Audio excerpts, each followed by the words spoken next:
Учебната година разкри училището днес вече. Звъни звънец из цялата родина, села и градове навет кънчи.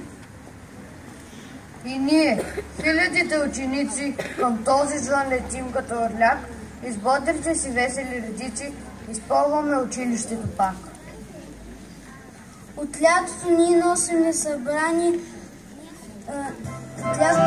носим събрани лъчи и сол от морските води, свеж дъх от сенчестите ни Балкани и много радост в своите гърди.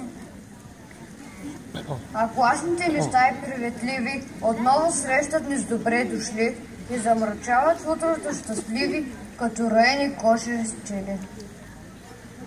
Изпълнен с този екот многогласен от септемврийско слънце озарен, начал на живота ни прекрасен, как радостен си пръв учебен ден.